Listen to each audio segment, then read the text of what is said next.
Isang mapagpalang araw po sa ating lahat. Ako si Godfrey Quizon and this is my devotion for today, November 11. And ang topic po natin for today is mabilis bang magalit si Lord or wrath of God? So, wrath of God, ano po ba ibig sabihin? So, wrath is the holy and just response of God against all sin. Unlike human anger, which is often selfish and uncontrolled, God's wrath is His settled opposition to everything that is contrary to His holiness. It is not arbitrary but righteous, flowing from His perfect character. Scripture reveals God's wrath against ungodliness, His future judgment on the unrepentant, and His ultimate outpouring in eternal fire. God's wrath magnifies His justice while also magnifying His mercy in Christ, because Jesus bore God's wrath on the cross for His people, delivering them from eternal condemnation. Ang ating scripture for today is John 3, chapter 36. Basahin ko po.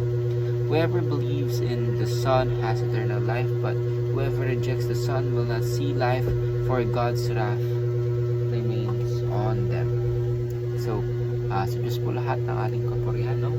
Kapurihan. So, God's wrath. So, many people are talagang arguing about these certain topics na kung saan ang wrath ng ating Panginoon.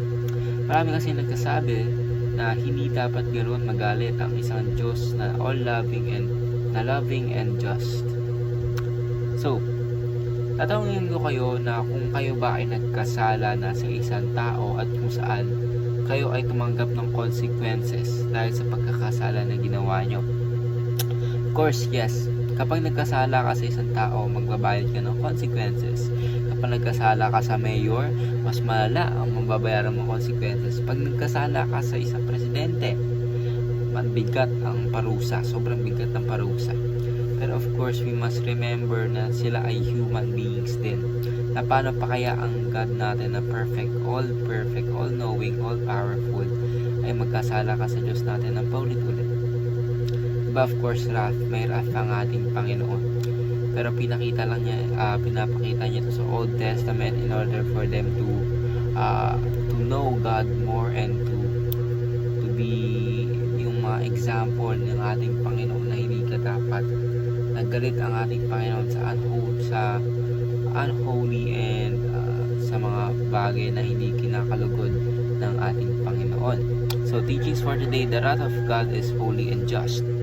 Sabihin ng ating Panginoon dahil alam niya lahat, alam niya kung ano ang tama at mali. Alam ng ating Panginoon siya ang didikta niyo ng tama at mali. So, the wrath of God is consistent with love. The wrath of God is satisfied in Christ. So, ibig sabihin nga kasi nito, ang ating Panginoon, ang wrath ng ating Panginoon ay consistent sa love dahil of course sa pagmamahal niya sa atin. He doesn't want ungodliness to spread over all the earth kasi makukurap tayong mundo.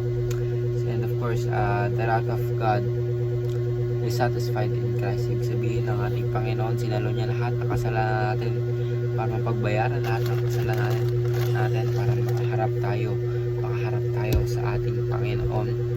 And sa pagmamahal niya sa ating mga buhay, sa atin, He sacrificed Himself in order for us to go to heaven and to build the kingdom of our Lord here on earth. So, ngayon lang po, ako si Godfrey Quizon and this is my devotion for today, November 11. Sana po ay marami kayong tutunan. Ngayon lang po, and God